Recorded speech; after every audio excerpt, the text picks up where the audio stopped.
I guess firstly we'll just do an overview of what the actual original assignment was. So largely I think the intent was to use MATLAB to model vibration frequencies in a multi-storey building.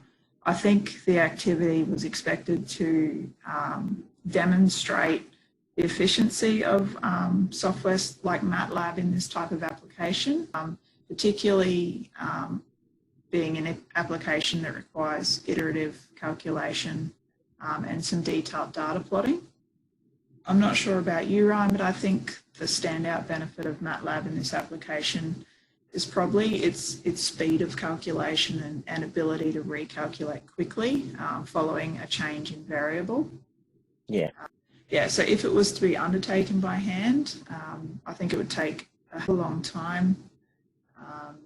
And it would also obviously make it more difficult to understand the effect, because you'd be spending 90% of your time recalculating as opposed to, I guess, analysing the results of that recalculation. Yeah, and if this was in the real world situation, the client or your employer wants you to do mainly the analyzation of the data rather than the continuing calculation, which would take up most of your time. Yeah, absolutely, because that's not, at the end of the day, that's not really the part that adds value. It's the actual analysis of those results that add value and understanding. So I think that's good, and I think this was a good little assignment for these people to do to really understand more so the value of MATLAB than anything. So I guess going down, there's a few things they've spoken about here, given the model and the parameters. So basically what they've done is they've given us a 4-storey building, and they've idealised each floor using a spring constant and a mass. And later on, we get into damping coefficients and earthquake loads as well. One interesting thing here, and I think it's important to note, is that they've asked us to ignore external forces. So I guess this model's not really looking at wind loads or anything, but I think, that's to do with the intent of the activity, more so being able to show MATLAB's strength in this specific application. Yeah, the focusing on not only the internal, the external also allows for more focused calculation, because if you have like the external wind forces and maybe some other factors, maybe the stability of the ground, what it's built on, it might make the code too complex and take away from what it's meant to be doing. It's focusing, see how the system reacts to itself and how it's modeled in MATLAB. Yeah, 100% agree. So I guess we'll keep going down, and you can see here on the screen we've got the idealized model. So that shows the 4 degrees of freedom, which are noted up here as well in your model and parameters. So you can see the variance there are your K values, your C values, and your masses. So I guess before we talk in depth about that model and the MATLAB model, we'll just go through what these tasks were in this initial assignment. So in short, it consisted of 4 tasks. That was A to D. Task A involved deriving the ODEs using Newton's second law and Hooke's law.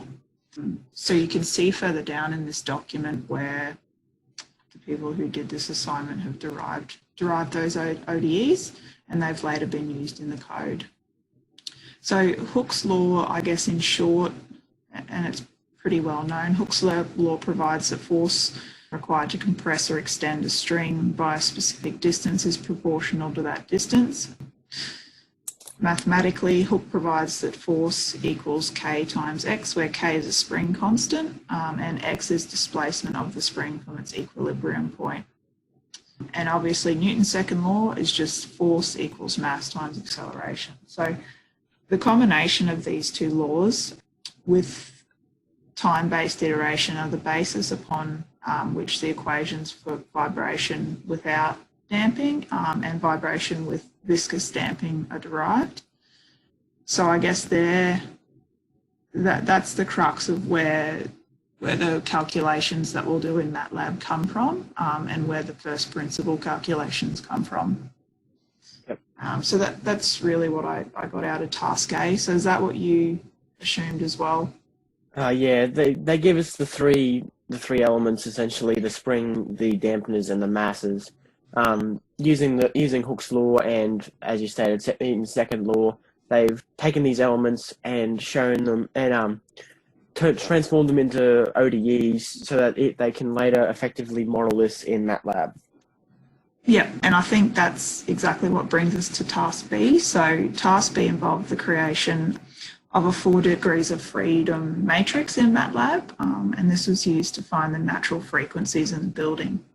So as we noted previously, external forces like wind are excluded from that analysis, and base excitation caused by an earthquake or a similar ground movement is included. And I think that's definitely to do with what you said previously, Ryan, about not overcomplicating the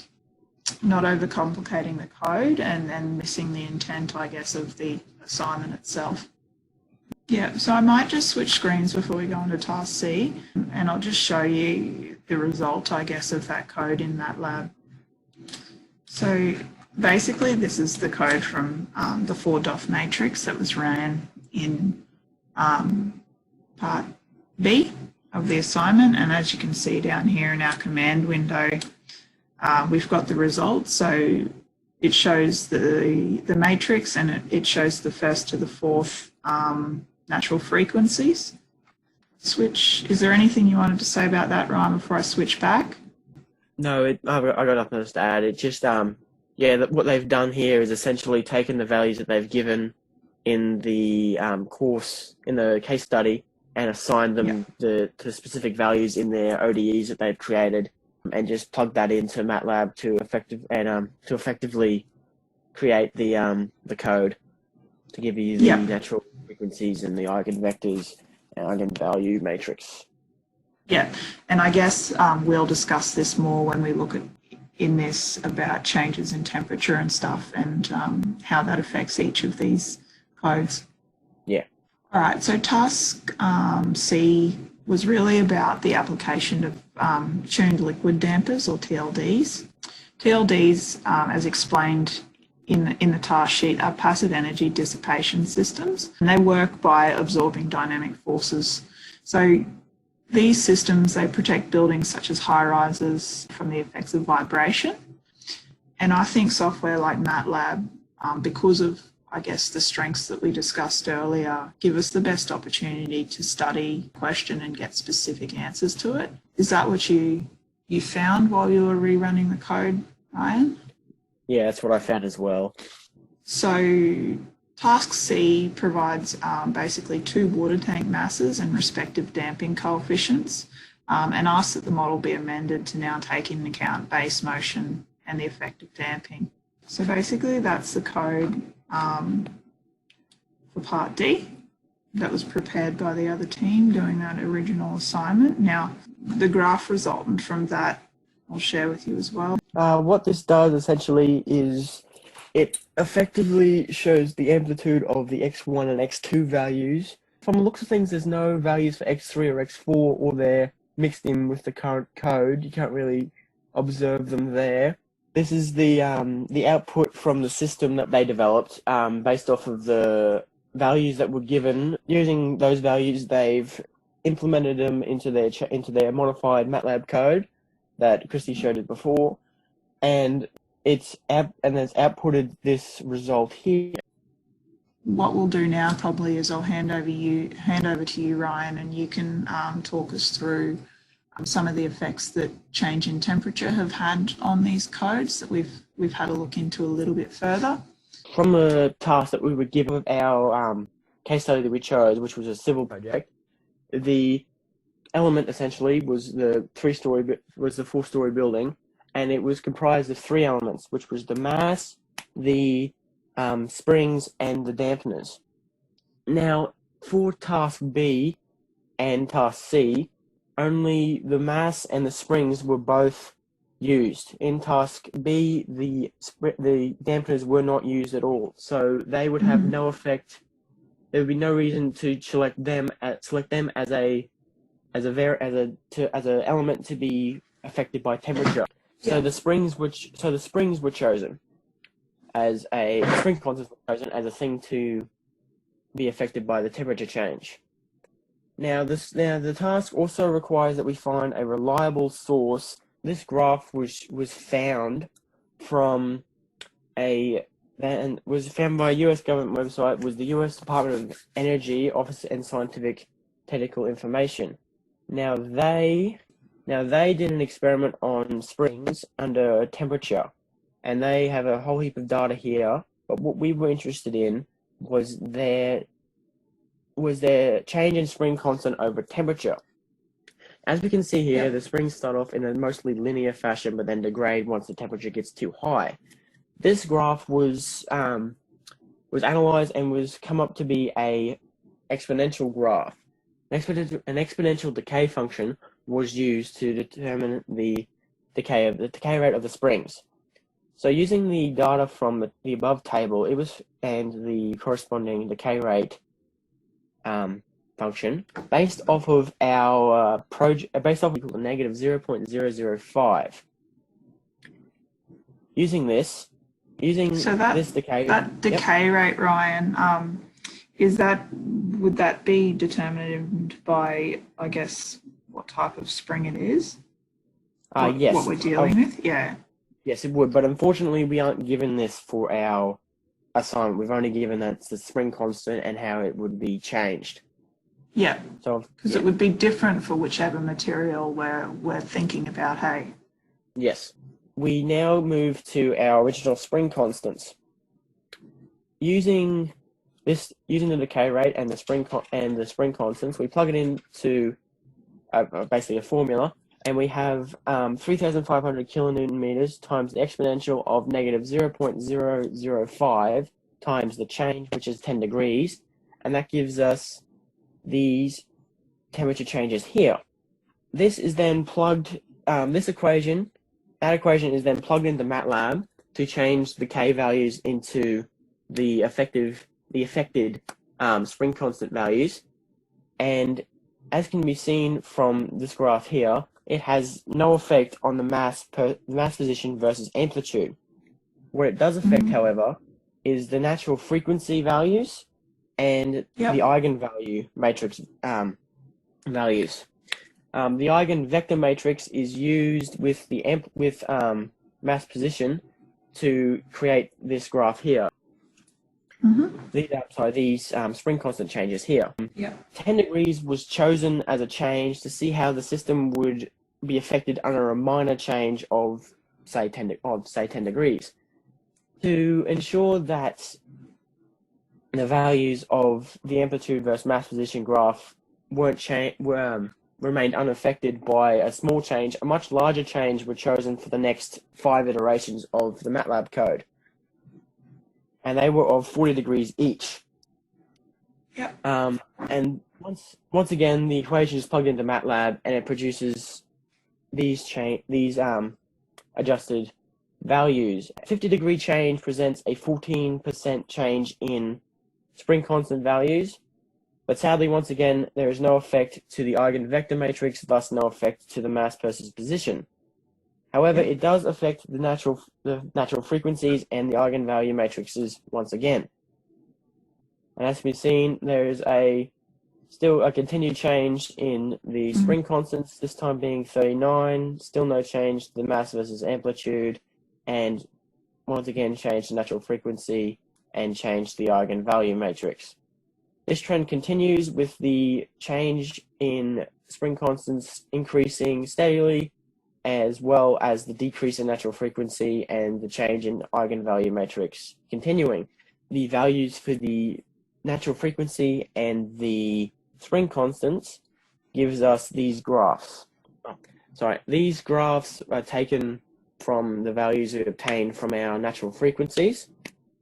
They show with the first value being the 10-degree change and the last value being the 210-degree change. In the first degree in the first degree bar graph and all the other corresponding bar graphs, the change in natural frequency it follows a mostly linear trend apart from one or two discrepancies, as can be seen with value 5 here. Now considering the spring constant changes, they were inputted into MATLAB, those values were inputted into MATLAB and created a spring constant change. With the first value being the original spring constant and the last value being the 210 temperature change. The first two values are mostly similar due to the spring constant only changing by about 4% between the original and the 10%, then the 10 degree temperature change, with the last 4 to 5 values being mostly linear with some variation between value 3 and value 4 for the spring constants. So do you think if we kept going there, Ryan, they'd sort of start to plateau out? Do you think it would be more of a curve, or do you think it would continue linearly? If it was following the exponential trend as we've seen with the previous data, eventually it would level out because exponential can't go to 0. It can only It can only go to very, very minor amounts. As can be seen for the graphs of the spring constants, the temperature that the spring is exposed to has had adverse effects on the corresponding constants, becoming far smaller at higher temperatures and eventually will become very, very minute amounts, but never reaching 0 if it's following the exponential trend as assumed. The temperature's having a adverse effect on our spring constants, so I guess as temperature rises, we should expect that those spring constants are less effective. So, based off of the code for task C and D, which is given here, the exponential decay formula was implemented into and given us the value for A1 and A2, which takes in the values for K1 and K2 and changes them to decreases them, according to the temp. This one is for about 10 degrees and therefore will change the spring constant by about 10%, which gives us the value for this data here and affects the data here. As can be seen from this graph here, the change of 10 degrees has very minor effects based off of the original graph that was given to the system. But the reduction in the K2 and in the spring constant values has increased and decreased some of the X1 and X2 values, but mainly it has decreased the X2 values by about 10%. The spring constants are then changed once again to 1,947 kilonewton meters. This, however, has more of an effect on the data, with the spring constants decreasing. The data, however, the period between the X1 and X2 peak values has also been increased, as well as the amplitude of the peaks. Based off of the current data, and for the 10 degree change and the 50 degree change, the increase in temperature will only exacerbate these effects. They're highly illustrative of what we discussed right at the start of this, being that we can change something and quite quickly see the effects on it, and we can quite quickly plot that as well. MATLAB it effectively reduces the time and makes the calculations and the overall analysis more efficient. Yeah, thank you. The exponential decay function was once again repeated with the code for task C and task D for 90, 130, 270, 170 and 210. As seen in the 90 degree change, the spring constant values change once again, but the data for the X1 and X2 values is forming a sort of sine function with increases in the period of the function and also the overall amplitude. Yeah, because if you look, Ryan, at that one, you just had that graph, the previous one, and then compare it to the first one. There's quite a difference there. It's quite obvious, as you say. This trend of the sine function is continued yet again with the 130 degree, with a clear wave being obvious with each of the data. But however, the X1 values have increased vastly more than the original 10-degree change as. And the period's also getting longer, isn't it? Yes, it is. Is that true? Yeah. The trend is however broken with the 170-degree change.